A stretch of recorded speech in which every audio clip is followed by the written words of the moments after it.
Todos, a graça e a paz do Senhor Jesus, vocês que nos assistem em casa também. Ainda de pé, eu peço então que você tome sua Bíblia e abra comigo no Evangelho de Marcos, capítulo 14. Quem estava semana passada sabe que é a segunda parte da mensagem. Quem não estava ficou sabendo nesse momento. Marcos 14, então, você vai ler comigo do 22 até o 26. Evangelho de Marcos 14, a partir do verso 22. Assim diz a bendita palavra de Deus. Enquanto comiam, Jesus tomou o pão e, abençoando-o, partiu e lhes deu, dizendo: tomai, isto é o meu corpo. E tomando um cálice, deu graças e entregou-o aos discípulos, e todos beberam dele. E disse-lhes: isto é o meu sangue, o sangue da aliança, derramado em favor de muitos. Em verdade vos digo que não beberei mais do fruto da videira até o dia em que o beber novo no reino de Deus. E tendo cantado um hino, saíram para o Monte das Oliveiras. Vamos orar mais um pouquinho? Senhor Deus, eis aqui a tua bendita e santa palavra. Pai, nós te pedimos, fala conosco mais uma vez, por meio das Escrituras e por meio do Espírito Santo agindo em nossos corações. Fala conosco, é o desejo dos nossos corações, em nome de Jesus. Amém. Você pode se assentar, muito obrigado.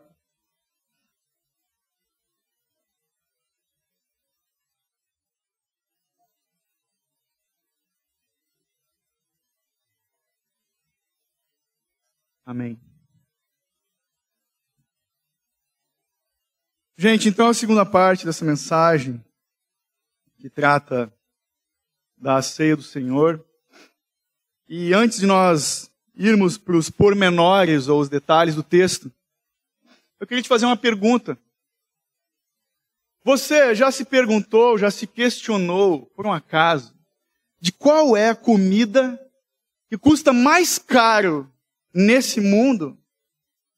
Eu poderia perguntar: você é um caçador de promoções do supermercado, assim como eu e minha esposa somos, e muitos dos nossos amigos? A palavra promoção é tipo um imã, assim, né? Leve 3 e pague 2. Sabe, existem muitos alimentos caros, você com certeza sabe. A gente está no tempo da internet, onde a informação hoje chega fácil a cada um de nós. Por exemplo, o presunto de Parma é muito bom, mas é muito salgado, é caro também. Só dá para comprar na promoção, por exemplo. Filé mignon, para aqueles que não são vegetarianos, é uma carne nobre, né, que a gente só pode comprar quando está em promoção. Trufas, sabe, trufa, que não é de chocolate, é tipo um cogumelo, que é muito caro, porque é difícil de encontrar esse tipo de cogumelo, né, na Itália, na Espanha tem, e é difícil de cultivar também. Uma vez eu comi um sanduíche numa reunião que estava, a pessoa lá que estava promovendo aquele café da manhã falou: olha, tem trufa nesse sanduíche. Eu pensei que era chocolate, ignorante. Ah, tá. Ele tinha trazido da Itália. Caviar, né, comida dos ricos. Lagosta, é outro alimento bem caro, assim, não tão acessível. Alguns tipos de carne. Tem aquele boi lá no Japão, que eu sempre esqueço o nome. Talvez você já tenha ouvido falar, que é um boi que nasce. E ele, a vida toda dele, ele nunca botou os pés no chão, ele fica suspenso, gordo, engordando, aquela carne macia, assim. Esqueci o nome. O aguil. Os assadores conhecem. O Google me contou que existe um pão lá nos Estados Unidos, que cada unidade desse pão custa $1.000. É um bagel. Bagel é um pãozinho, uma rosca salgada, comum dos americanos, tradicional.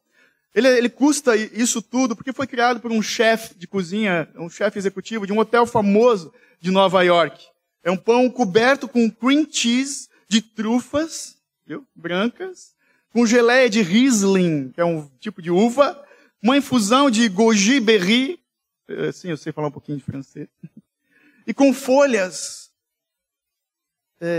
de ouro em cima. Então, por isso. Mas o ingrediente mais caro dele é a tal da trufa branca, que é o segundo alimento mais caro do mundo, perdendo só para o caviar. Tem um vinho também, que me chamou a atenção, que é um Romanée Conti, é um vinho de 1945, que é o mais caro que existe nos dias de hoje. Uma garrafa desse vinho francês foi leiloada em 2018, cujo primeiro lance era de $32 mil. Só que o lance final, sabe como é que funciona leilão, né? O lance final de uma garrafa desse vinho chegou a $558 mil. Um vinho de mais de 70 anos. Por que ele é tão caro assim?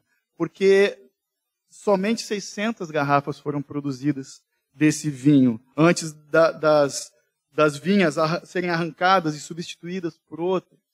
De lá para cá, essa vinícola famosa, Romanée Conti, continua produzindo vinhos, mas a garrafa deles, de entrada, como a gente fala, custa $19 mil.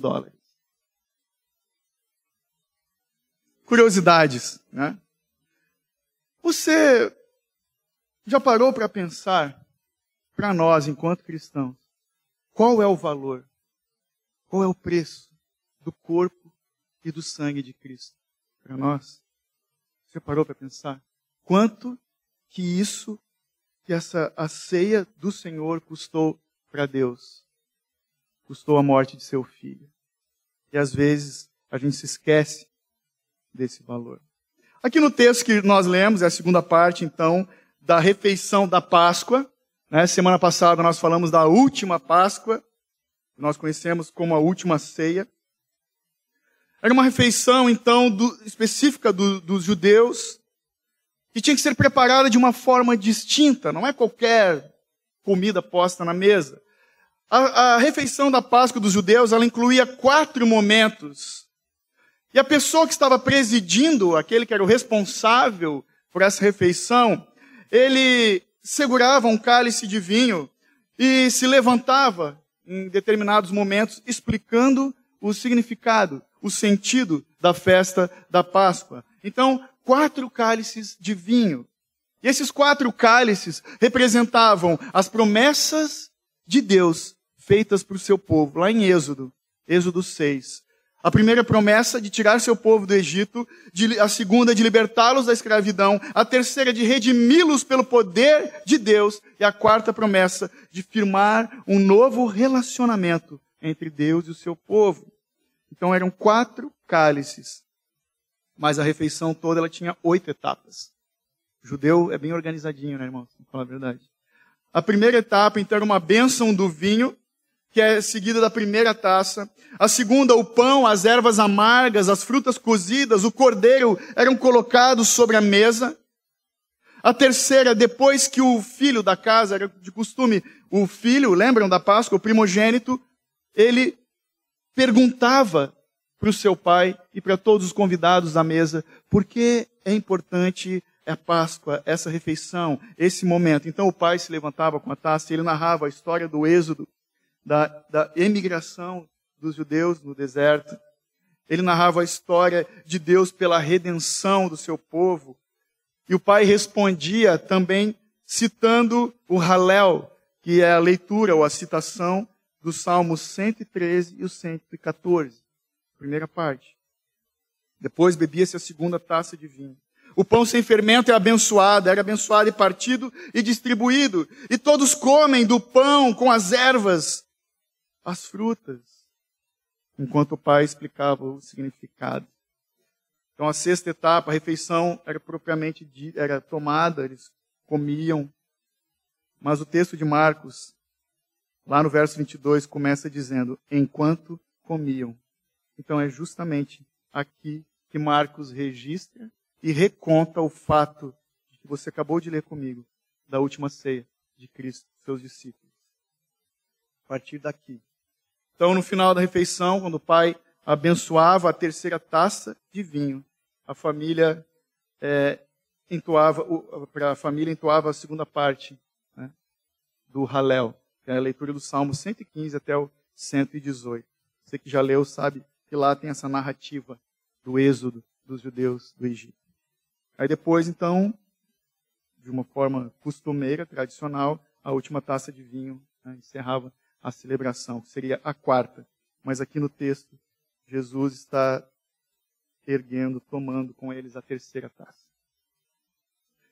Nessa mesma passagem, no Evangelho de João, se você já leu, ou por curiosidade, para quem não leu, é o mesmo evento, é o mesmo momento em que acontece, nós vemos Jesus servindo seus discípulos, lavando os pés dos discípulos. Então Jesus já havia servido eles, lavando seus pés. E agora ele serve novamente, e ele está instituindo ele, Cristo Jesus, o que eu e você chamamos hoje de a última ceia. No entanto, também nós podemos dizer que essa, na verdade, para nós hoje, é a primeira ceia. Foi a última Páscoa de Jesus, mas a primeira ceia da nova aliança. A nova aliança que o Senhor fez conosco por meio de Jesus, o Cordeiro de Deus. Então, podemos dizer que é a primeira Páscoa.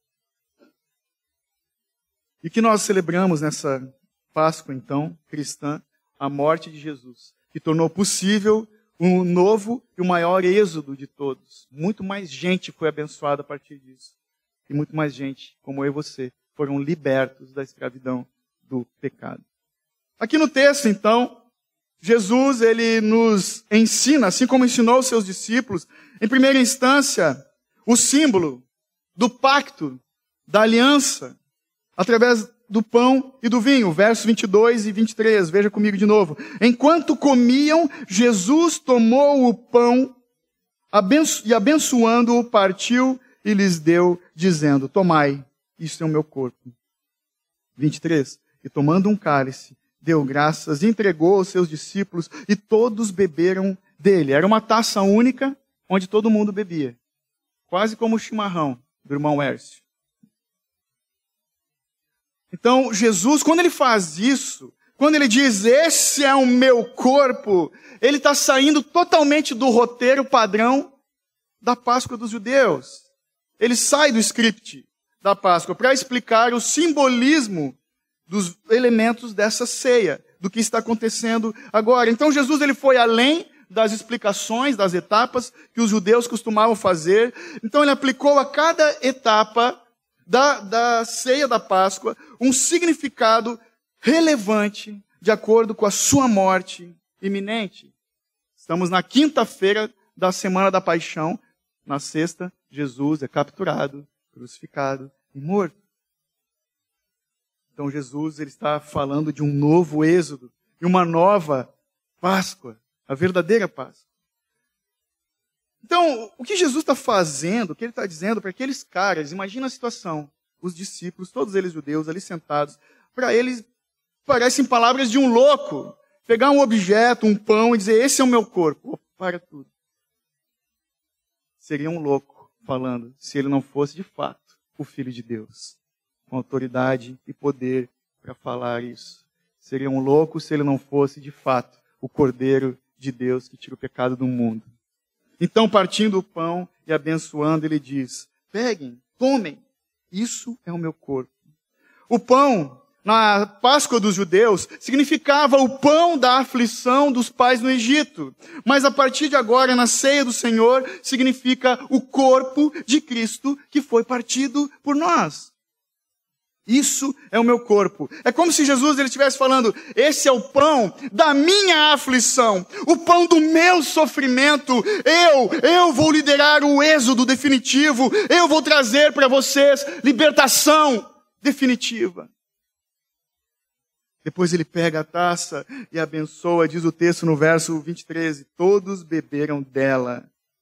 E ele fala no verso 24, isso é o meu sangue da aliança derramado em favor de muitos. O vinho é o vinho da nova aliança. Como a antiga aliança é uma aliança de sangue também, que é derramado por muitos, ele diz. Isso nos informa que a nova aliança que foi prometida já pelo profeta Jeremias, no capítulo 31, é possível pela morte do servo sofredor do Senhor, como diz Isaías.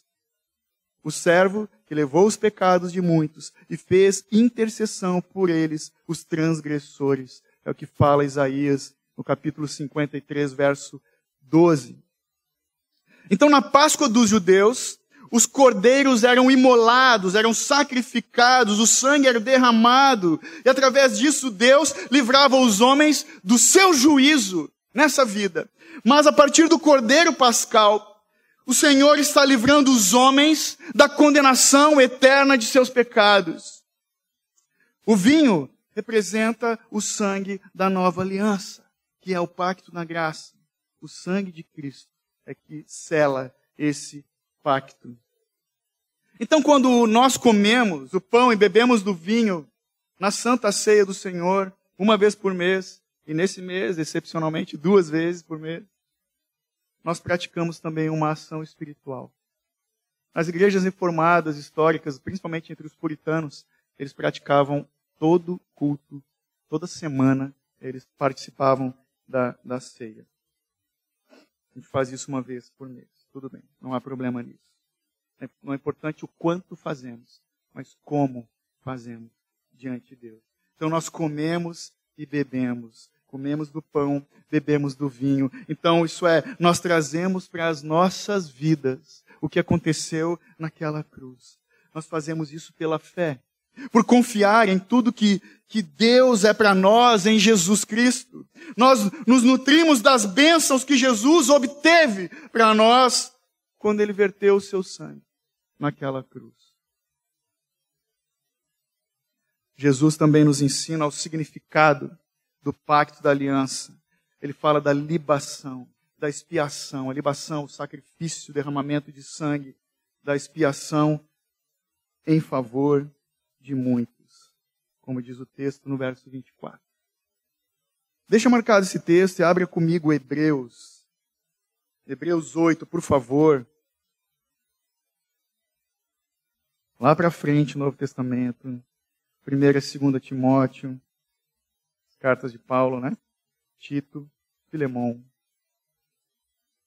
Hebreus 8, do 6 a 10. Na verdade, aqui ele está citando o profeta Jeremias.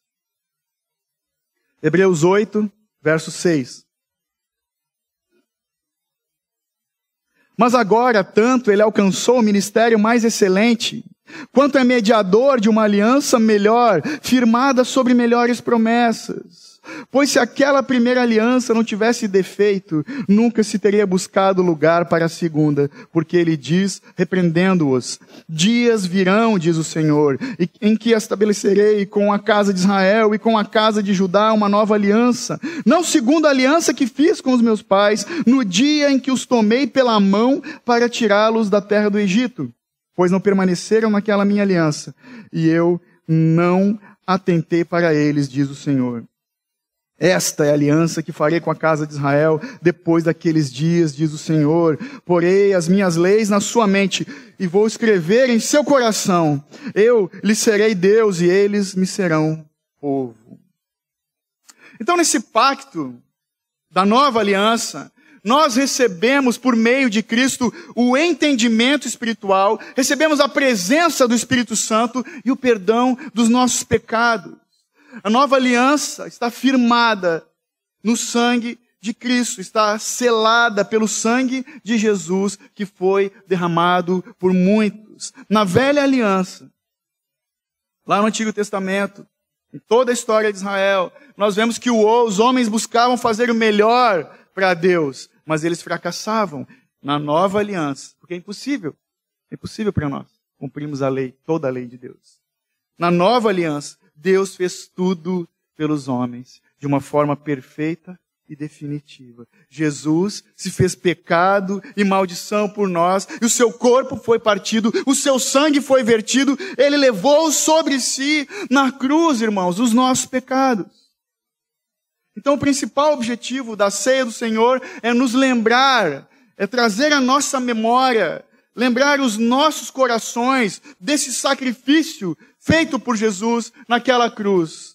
O pão, então, ele tem por finalidade trazer à nossa memória o corpo de Cristo, que foi ferido, que foi moído, que foi dilacerado por nossas transgressões. O vinho tem o propósito de nos lembrar do sangue de Cristo, vertido por nós, a fim de nos purificar de todo pecado. Eu não sei se você já viu filmes romanos, filmes históricos, eu gosto, filmes épicos, que os romanos nessa época tinham o costume, diante dos seus deuses, de derramar sangue sobre si. É uma figura bem chocante.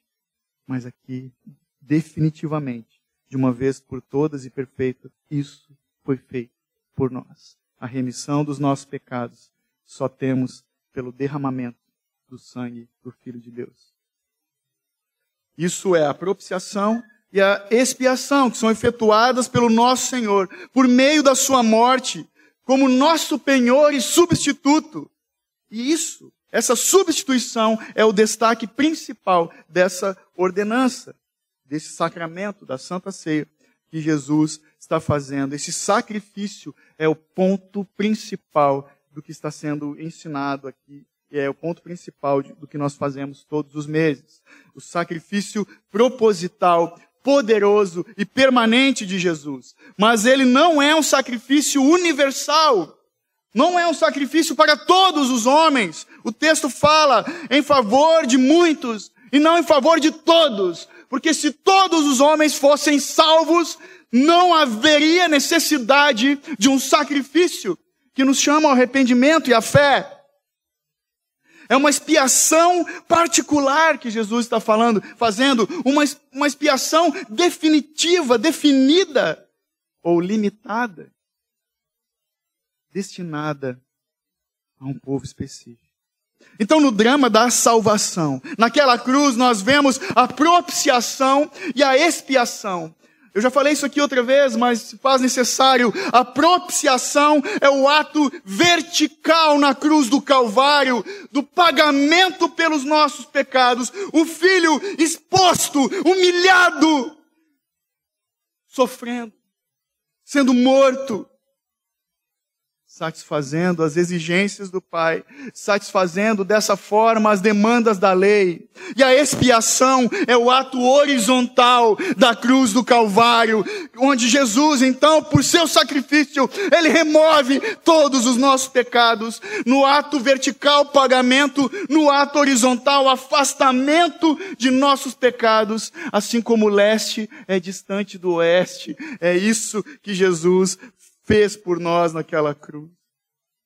Jesus, então, ele está falando com esses homens, ele está falando conosco hoje, algo como se ele estivesse falando: eu sou o servo sofredor de Deus, que foi profetizado por Isaías. Eu sou o Cordeiro Santo de Deus, que tira o pecado do mundo, que foi anunciado por João Batista. Irmãos, o próprio Jesus, ele é a origem, ele é o foco e ele é o conteúdo da ceia do Senhor. Ele ordenou essas coisas. E ele ordena e ordenou a cada um de nós. Se você lê o mesmo texto lá em Lucas, ele ordena que isso fosse feito, celebrado continuamente. Batismo é um só. Acabou. Mas a Santa Ceia do Senhor nós fazemos continuamente. Fazer isso em memória de mim, é o que diz o texto correlacionado lá em Lucas 22:19. Então nós somos chamados diante da mesa do Senhor, somos chamados de forma consciente para considerarmos a pessoa de Jesus. A pessoa de Jesus, como ele viveu, e a obra de Jesus, como ele morreu e ressuscitou.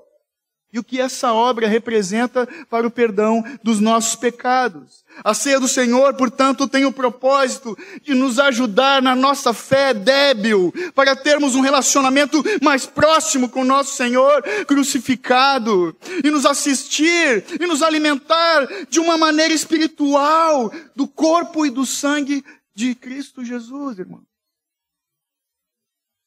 O Senhor também nos ensina nesse texto da consumação do pacto da aliança, no verso 25, quando descreve o evangelista as palavras de Jesus. Em verdade vos digo que não beberei mais do fruto da videira até o dia em que o beber novo no reino de Deus. Então essa é a última ceia, mas é a primeira ceia da nova aliança também.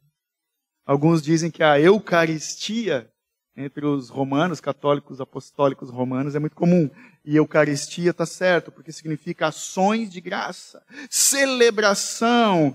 E essa Eucaristia liga o passado, o presente e o futuro, porque ao participarmos da ceia do Senhor, nós relembramos a última ceia de Jesus e vivenciamos o início da nova aliança com Deus. Nós experimentamos a morte de Cristo por nós e o poder do perdão dos nossos pecados hoje, no presente. E nós aguardamos, ou deveríamos aguardar, com grande expectativa, a celebração futura no reino de Deus, quando todos vão reconhecer que Jesus é o Senhor. É que são todos mesmo.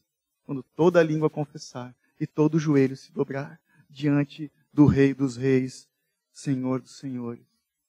Jesus então disse para os discípulos que cada vez que eles se reunissem no futuro, a partir de então, que eles deviam celebrar essa refeição, que eles deviam fazer em memória de mim. O que Jesus pediu, na verdade ele ordenou, ele não pediu, ele deu uma ordenança, um sacramento, que os seus amigos, seus seguidores fizessem o que eles deviam fazer depois da sua morte. Deviam fazer em memória de mim. Isso é chocante. Isso é chocante. Porque uma coisa é desejar que a memória de alguém seja preservada pelos seus queridos, entes queridos, familiares, amigos. É desejar ser honrado, lembrado com carinho pelo resto das suas vidas, assim como nós lembramos nossos amados que já partiram. Mas é algo totalmente diferente. Ordenar que os seus seguidores, os seus discípulos, se reúnam regularmente para uma refeição, não apenas no seu nome. Ah, beleza, estamos reunidos aqui em nome de Jesus, uhul. Não. Nos reunimos sendo Cristo o único e exclusivo foco desse encontro. Então Jesus ordenou para os seus seguidores que sempre que eles partissem do pão juntos, que fizessem dele, Jesus, o ponto central dessa celebração e recordassem e contassem sua vida e morte. Pensa comigo. Alguém que está prestes a morrer, pede para a gente no leito de morte, no hospital, de repente, olha, todas as vezes, família, que vocês se reunirem, vão partir o pão, vocês não podem celebrar outra coisa. Vocês não podem comemorar o aniversário da fulana, do Beltrano, os 100 anos da avó ciclana.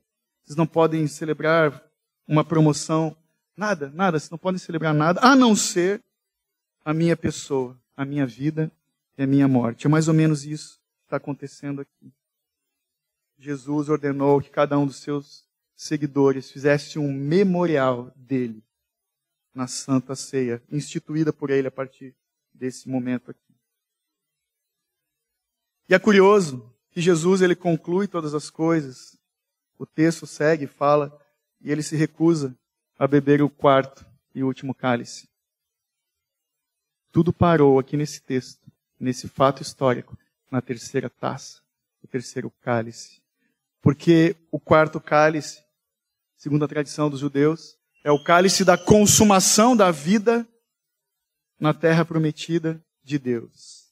Ele vai aguardar por aquele cálice. Primeiro, ele teve que beber, Jesus, logo depois aqui, na sequência dos fatos, nós vamos ver que ele teve que beber até a última gota, o cálice da ira da justiça de Deus naquela cruz. E sem esse cálice que Jesus tomou em nosso lugar, da justiça de Deus, nenhum cálice de bênção seria possível a nós. A ceia do Senhor, portanto, ela é uma ordenança para os pecadores remidos, comprados pelo sangue de Cristo, não para os anjos nos céus. Então, ao tomarmos, eu e você, a Santa Ceia do Senhor, nós declaramos publicamente o nosso senso de culpa, a nossa necessidade de um Salvador, a nossa confiança em Jesus Cristo, o nosso amor por Ele, o nosso desejo de vivermos firmados nele e a nossa esperança de vivermos eternamente com Ele. Participando da ceia com esse entendimento, então nós vamos ver que o nosso arrependimento vai se tornar mais profundo, que a nossa fé vai ser fortalecida, que a nossa esperança avivada vai ser, o nosso amor vai ser aumentado, os nossos pecados do dia a dia serão enfraquecidos e as graças divinas de Deus sobre as nossas vidas vão ser intensificadas.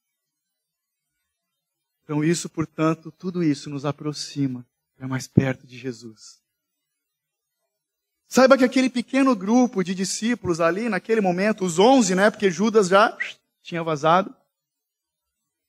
Aquele pequeno grupo, pela primeira vez, recebeu do Senhor a ministração da ceia. Da ceia. Aquele pequeno grupo que era composto por apóstolos, por homens que Jesus escolheu para acompanhá-lo durante o seu tempo, a sua missão nessa terra. Eram homens, em sua maioria, pobres, iletrados, que amavam a Cristo, mas eles eram todos igualmente fracos, tanto na fé quanto no conhecimento. Porque eles ainda não compreendiam o significado pleno das afirmações e dos atos do seu mestre. Eles não entendiam. Já falamos disso, era tudo meio enuviado para eles ainda. Eles não tinham a compreensão. Tiveram depois, vão ter, né, pelo texto, a partir da ressurreição. Eles também não conheciam a fragilidade dos seus próprios corações. Leia comigo a sequência do texto, verso 27 até o 31, que diz o seguinte: E Jesus lhes disse: Todos vós desertareis, porque está escrito: ferirei o pastor e as ovelhas se dispersarão. Todavia, depois da minha ressurreição, irei adiante de vós para a Galiléia. Ao que Pedro lhe respondeu: ainda que todos desertem, eu nunca desertarei. E Jesus lhe respondeu: em verdade te digo que hoje, nesta noite, antes que o galo cante 2 vezes, tu me negarás 3 vezes. Mas ele repetia com veemência: ainda que seja necessário morrer contigo, de modo nenhum te negarei. E todos os discípulos disseram o mesmo. Esses homens pensavam que estavam preparados para morrer na companhia de Jesus. Mesmo assim, aquela mesma noite, todos deixaram Jesus e fugiram. Jesus sabia, já falamos disso semana passada, que Judas ia traí-lo. Acabamos de ler. Jesus sabia que Pedro ia negá-lo. Jesus sabia que os demais iam deixar ele na mão. Quantas vezes eu e você?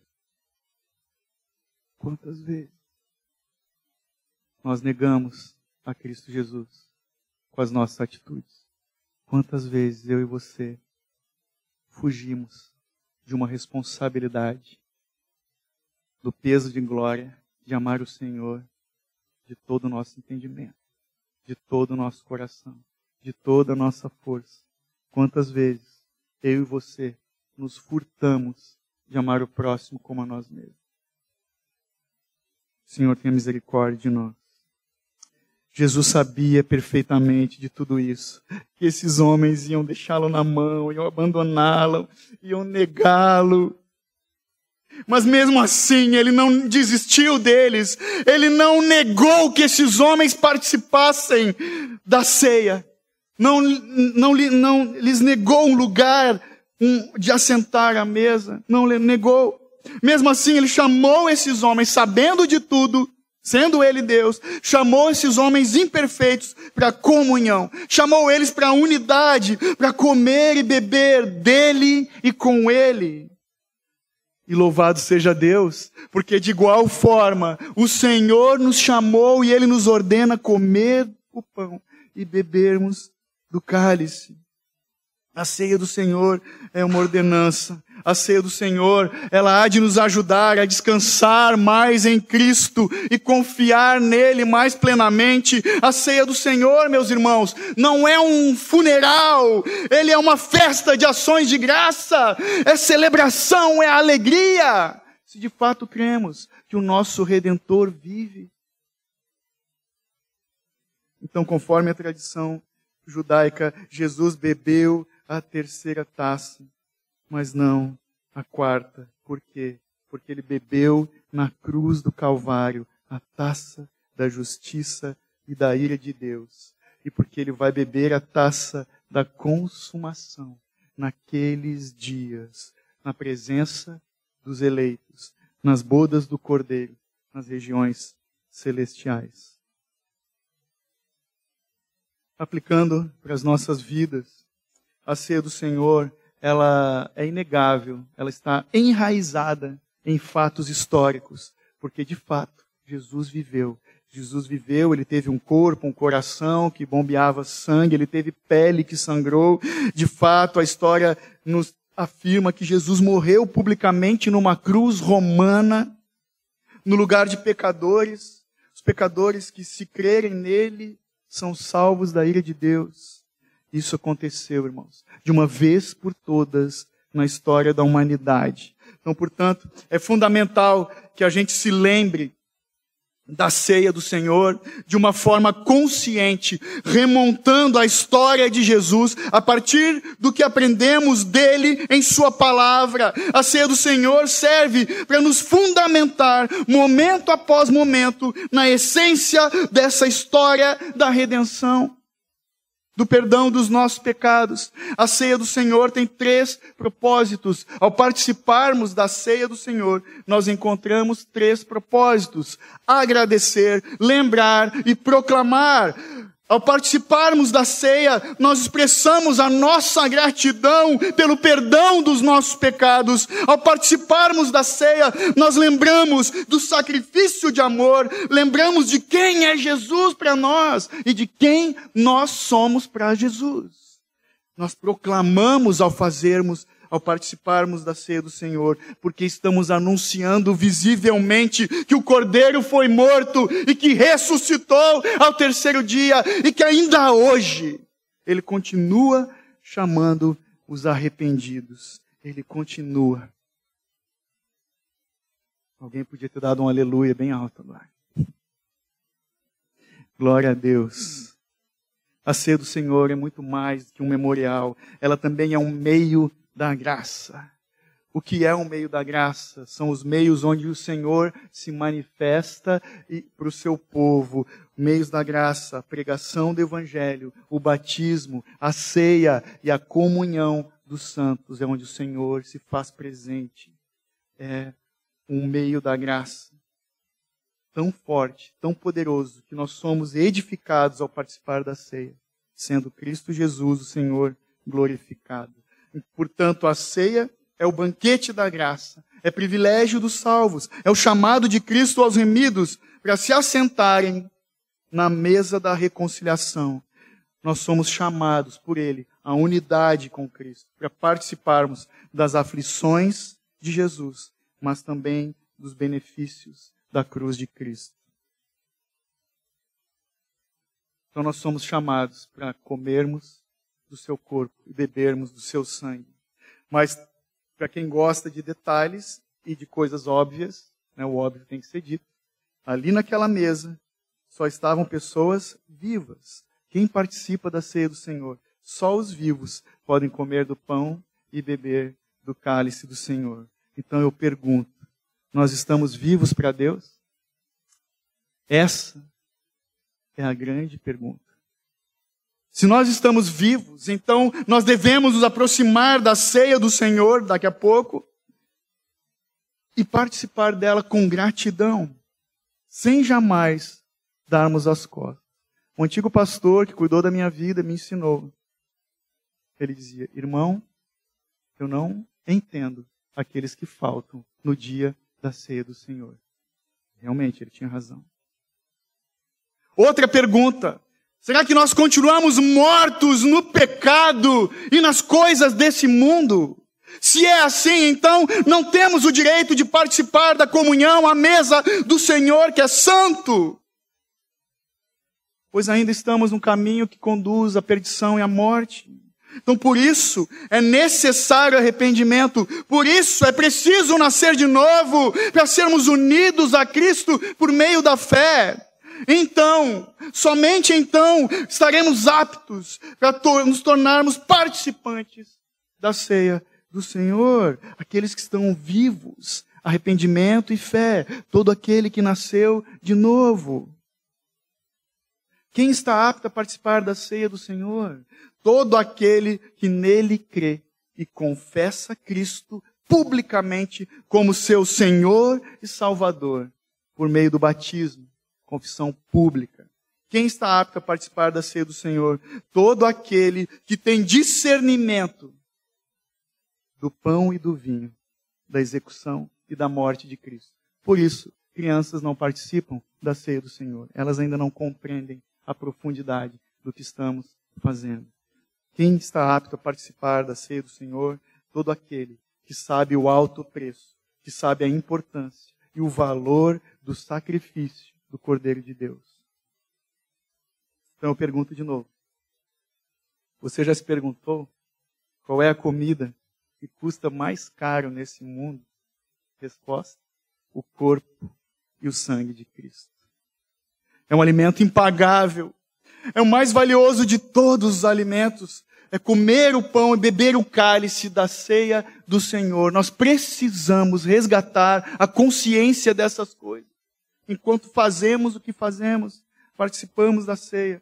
Comer o pão das aflições de Cristo, que alimenta a nossa alma, e beber do cálice, do sangue do Cordeiro, que refrigera as nossas almas, na firme esperança dessa nova aliança, que nos leva a esperar com ardente expectativa o retorno do nosso amado, esperando daqui e aguardando a eternidade até que ele venha. Eu concluo citando João Crisóstomo, que foi um dos pais da igreja. Ele diz o seguinte: a celebração da ceia do Senhor é a comemoração da maior bênção que o mundo já desfrutou. E ainda João Calvino, que disse: como é admirável a troca e substituição que ele, Jesus, simplesmente por sua infinita bondade, quis fazer conosco. Ele, aceitando toda a nossa pobreza, nos tem transferido todas as suas riquezas, tomando sobre si nossas fraquezas, nos tem feito fortes com sua virtude e potência, recebendo em si a nossa morte, nos tem dado a sua imortalidade, carregando todo o peso dos nossos pecados, debaixo dos quais estávamos em agonia. Nos tem dado sua justiça para que nos apoiemos nele. Descendo à terra, nos tem aberto o caminho para chegar ao céu. Fazendo-se filho do homem, nos tem feito filhos de Deus. Amém. Amém. Louvado seja Deus.